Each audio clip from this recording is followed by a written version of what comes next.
Good evening. Good evening.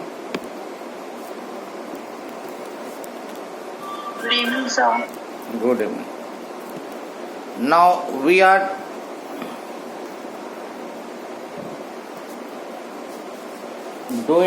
doing the interference of light.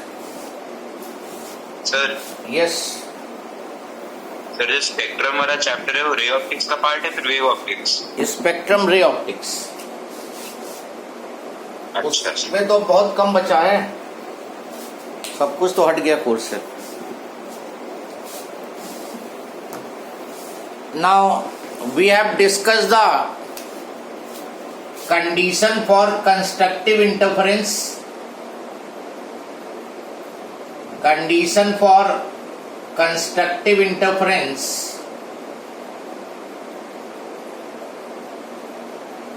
or maxima or bright fringe we have discussed last time. Constructive interference, bright fringe और maxima,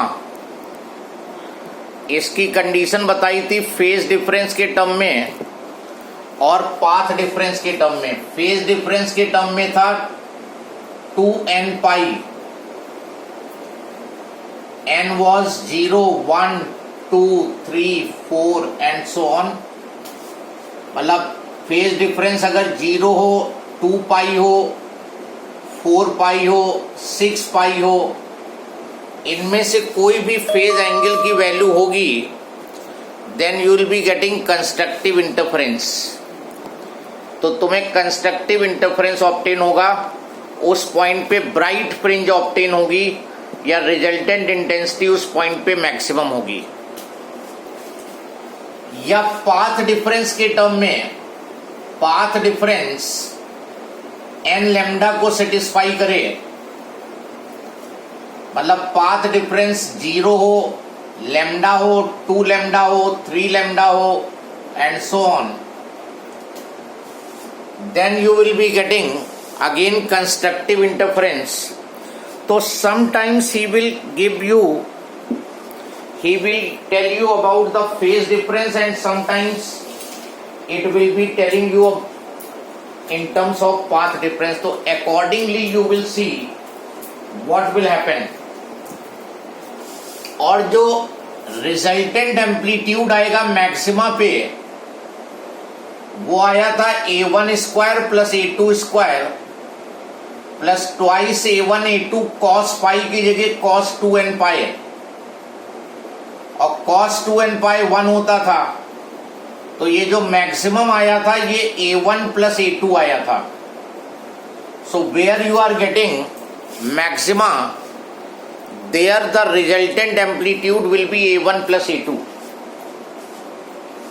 This last time we have done. If you have any doubt in this you can tell. Then condition for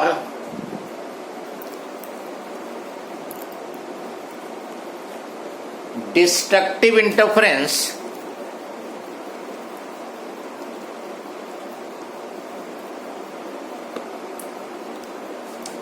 और minima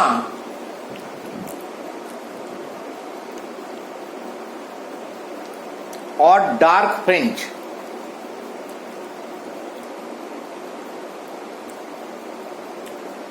destructive के लिए condition, minima के लिए condition या फिर dark fringe के लिए कंडीशन. नाउ मिनिमा के लिए cos फाई को मिनिमम होना पड़ेगा. ये जो रिजल्टेंट एम्पलीट्यूड के फॉर्मूले में cos फाई था, it has to be minimum, और cos फाई की मिनिमम वैल्यू होती थी -1. तो फाई जो आएगा -1 वैल्यू होती है पाई पे, cos 180 -1, 3 पाई पे, 5 पाई पे, 7 पाई पे एंड सो ऑन.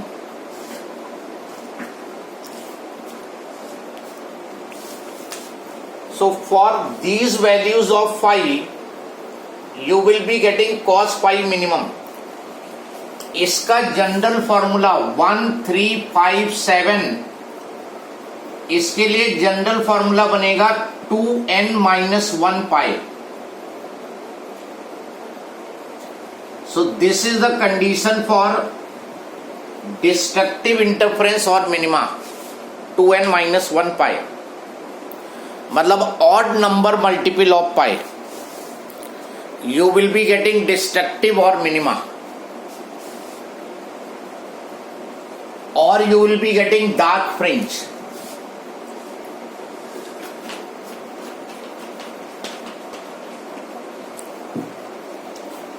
और पाथ डिफरेंस के टर्म में 2n-1 lambda by 2.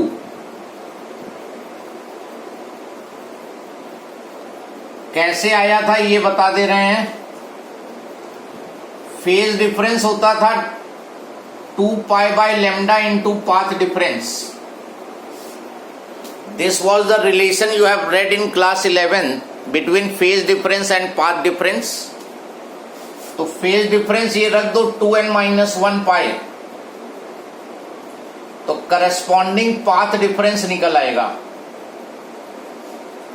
Pi and pi cancel, path difference is 2n-1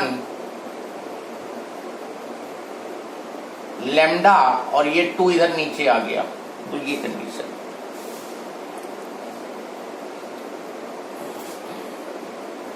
मतलब अगर पाथ डिफरेंस यहां पे n की वैल्यू 1 से स्टार्ट होती है, 1 2 3 एंड सो ऑन. 1 रखोगे तो लैम्डा बाई 2 पे 3 lambda by 2, 5 lambda by 2, 7 lambda by 2 and so on. तो अगर पाथ डिफरेंस लैम्डा बाई 2 का ऑड नंबर मल्टीपल है, destructive interference, dark fringe, minima, ये कंडीशन सेटिस्फाई हो पाथ डिफरेंस और फेज डिफरेंस में तो मैक्सिमा मिलेगा. ये कंडीशन सेटिस्फाई हो तो मिनिमा मिलेगा वहां पर. नाउ जहां मिनिमा मिल रहा है वहां पर एम्पलीट्यूड कितना होगा ये फाइंड करते हैं. What will be the amplitude there. तो amplitude is under root a1 square plus a2 square plus 2a1 a2 cos pi.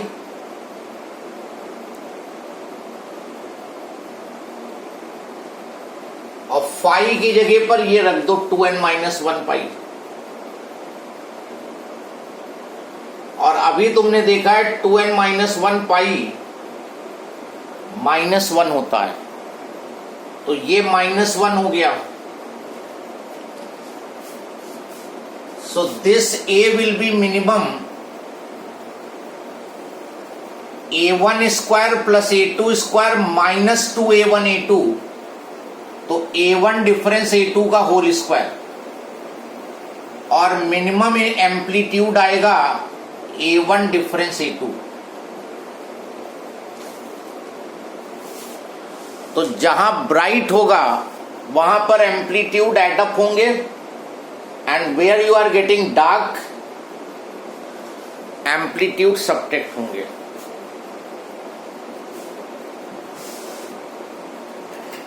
Check कर लो, यहां तक कोई प्रॉब्लम हो तो बताओ.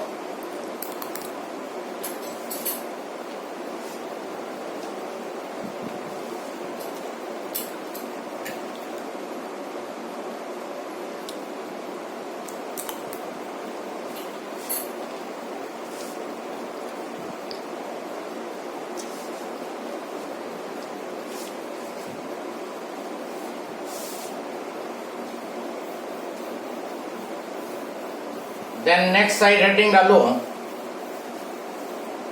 Ratio of intensity at maxima and minima where you are getting bright fringe and where you are getting dark fringe, वहां पर इंटेंसिटी का रेशियो क्या होगा? तो इंटेंसिटी जो है directly proportional to square of amplitude. Last time also I have told you that intensity is directly proportional to square of amplitude. तो जहां पर मैक्सिमम होगा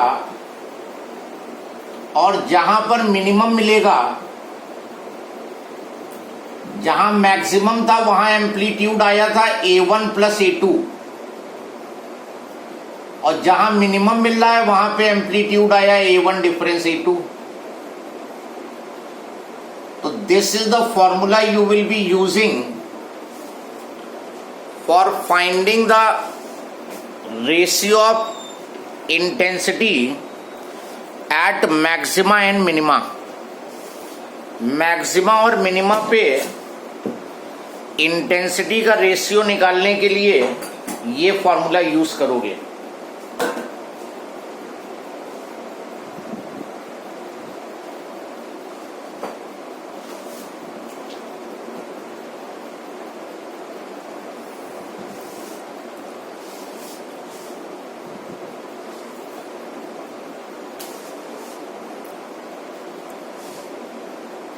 देखो पूरा सिस्टम दिखाते हैं. ये एक सोर्स है, इससे तुमने दो सोर्सेज ऑब्टेन किए, S1 and S2. This is the screen. ये परपेंडिकुलर बाइसेक्टर.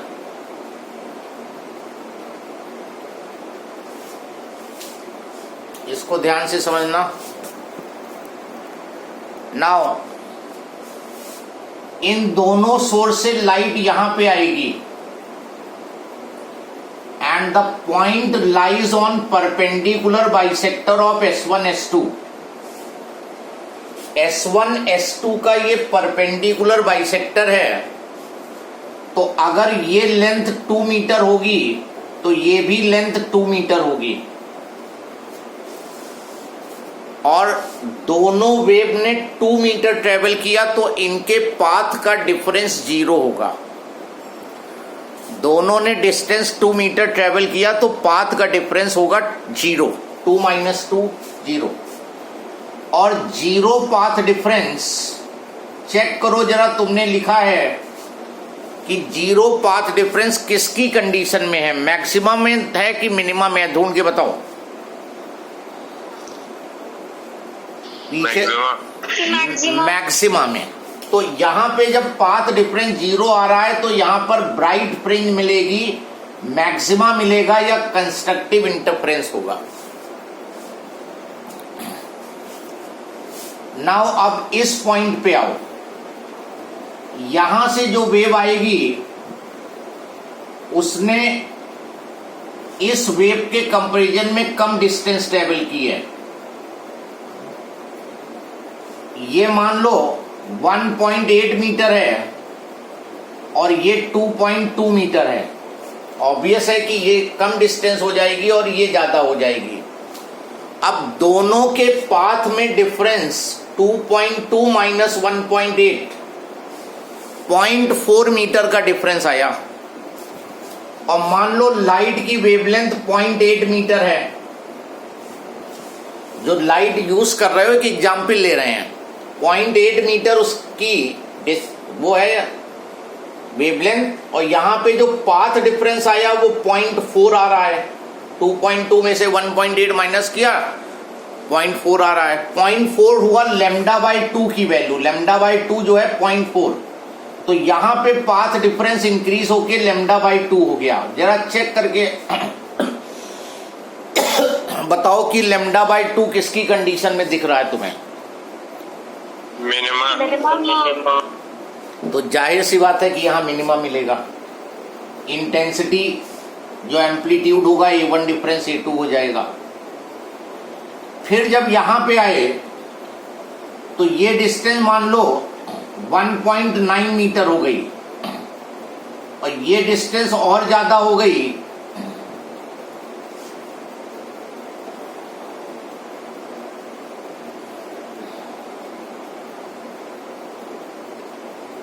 टू 2.7। कितना डिफरेंस आया? 2.7 में से 1.9 माइनस करो, दोनों के पाथ का डिफरेंस निकल आएगा। कितना आया? 0.8। 0.8। मतलब पाथ डिफरेंस जो है लेमडा हो गया इंक्रीज होके। लेमडा चेक करो किसकी कंडीशन में है?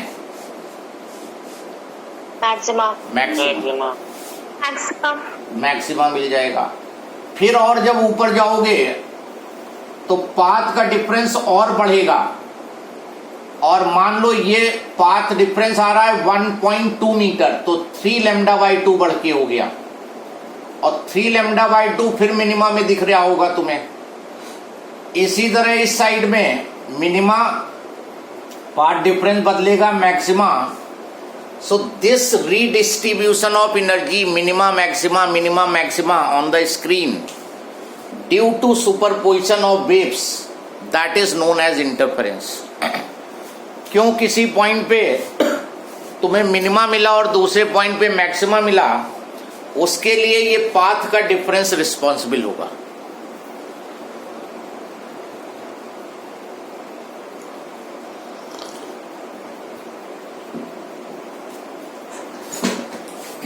एक क्वेश्चन लिखो, the two coherent sources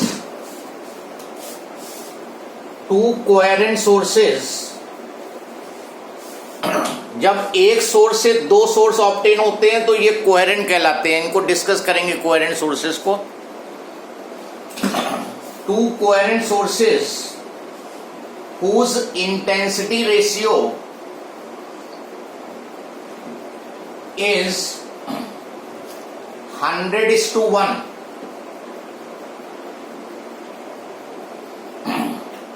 produce interference fringes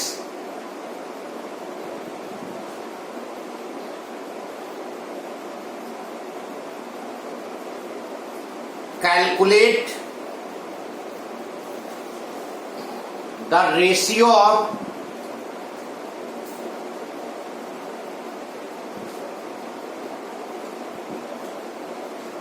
intensities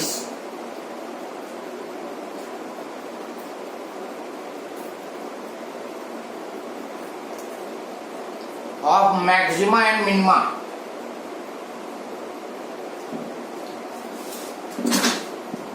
sir एक बार क्वेश्चन रिपीट कर दीजिए। Two coherent sources whose intensity ratio is 100:1 produce interference fringes. Calculate the ratio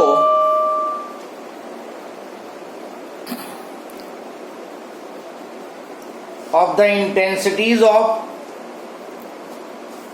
maxima and minima in the fringe system. Fringe system में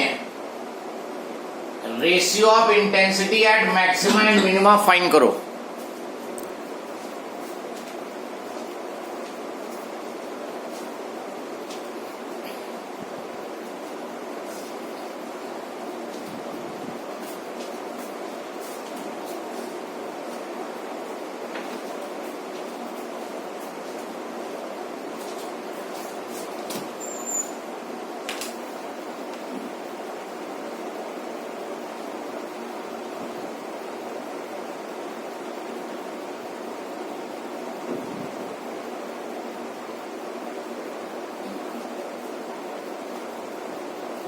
Yes, anyone obtained?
Not got?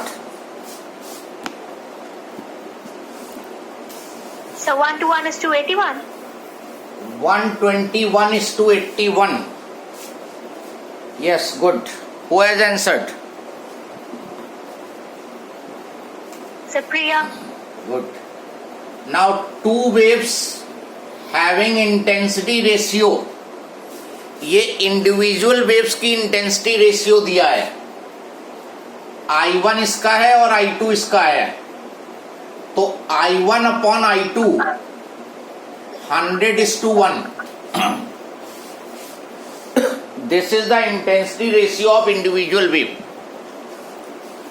अब जब ये कहीं पर maxima form कर रही हैं और कहीं पर मिनिमा फॉर्म कर रही हैं, यहां मान लो मैक्सिमा है और यहां मिनिमा है, तो क्या होगा? तो I max upon I minimum का फॉर्मूला होता है A1 plus A2 whole square, A1 is to A2 whole square. तो तुम्हें A1 और A2 चाहिए. यहां से आ जाओ. इंटेंसिटी जो है स्क्वायर ऑफ एम्पलीट्यूड होती है.